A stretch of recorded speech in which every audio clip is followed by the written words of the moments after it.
grand honneur de me retrouver ici devant vous pour cette première. Nous sommes ici pour rendre hommage aux soldats, aux tirailleurs comoriens morts pour la France. Avec votre présence, Monsieur le Président, avec vos présences, Messieurs les élus, ce jour symbolise la fraternité.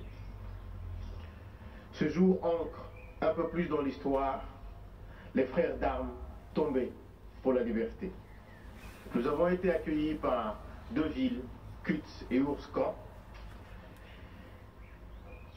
à qui je donne la parole, Monsieur le maire Jean-Yves Bonnat.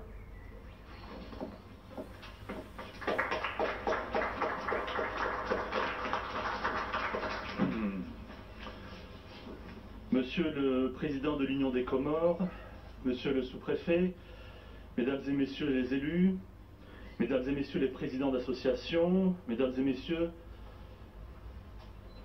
c'est un grand honneur pour nous de vous recevoir ici, dans ce département de l'Oise, à Kutz et Chirourskan.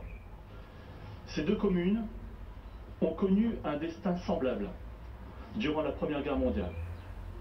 Siège de combat durant la guerre de position, situées en zone occupée pendant 30 mois de guerre de position, de septembre 1914 à mars 1917, elles ont connu les destructions, les souffrances liées aux privations, aux réquisitions, aux taxations et aux brimades, la déportation de certains de ses habitants, voire la mort lors de bombardements.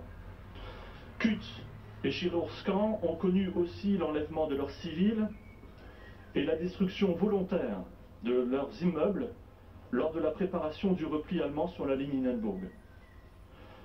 Après 12 mois de répit, de mars 1917 à mars 1918, ces deux communes ont subi une nouvelle phase de combat lors des batailles de Picardie, puis lors de la reconquête définitive du territoire en août 1918. C'est durant cette période que s'est illustré le bataillon Somalie, rattaché au régiment d'infanterie coloniale du Maroc, le RICM.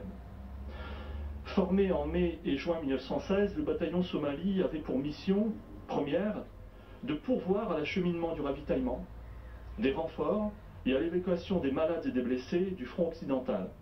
Et pourtant, certaines de ces unités prirent part à l'attaque générale de Verdun et s'illustrèrent dans la reprise du fort de Douaumont en octobre 1916. Les périodes d'hivernage à Saint-Raphaël, de novembre à mars, rendues nécessaires pour ces hommes venus du soleil, permirent de transformer ce bataillon en une unité combattante. C'est ainsi que les Somalis s'illustrèrent en 1917 sur le chemin des Dames, au fort de Malmaison notamment. Il en fut de même du 30 mai au 11 juin 1918, au Mont Choisy, à Kutz, lorsque le bataillon Somalie affronta les troupes allemandes au prix de pertes importantes, sous le feu de bombardements toxiques.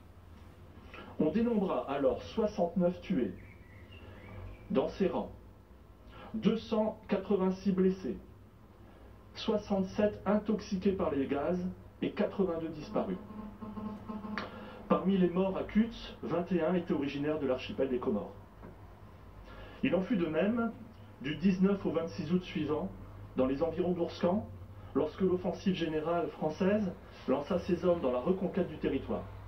On dénombra alors 21 tués, 86 blessés, 81 intoxiqués par les gaz et 8 disparus. Parmi les morts d'Ourskan, 5 étaient d'origine comorienne. Le bataillon Somalie, formé d'hommes provenant des côtes de Somalie, du Yémen, d'Abyssinie et des Comores, fut reformé à chaque hivernage dans le sud de la France.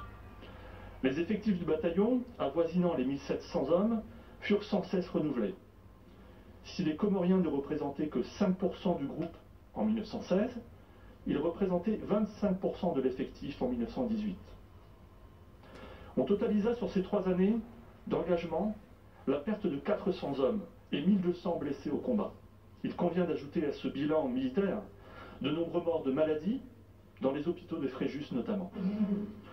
Il nous semble donc évident de rendre un hommage appuyé à ces forces venues d'aussi loin pour verser leur sang ici, dans le département de l'Oise. Même si la France n'a pas tenu toutes ses promesses à l'égard de ses anciennes troupes coloniales, cette terre est aussi la leur. Ces moments de commémoration sont des moments de réappropriation d'une histoire commune, d'une histoire partagée, qui nous permettent aussi, tandis que nous vivons une période difficile, de nous réunir autour de notre devise liberté, égalité, fraternité. Je vous remercie.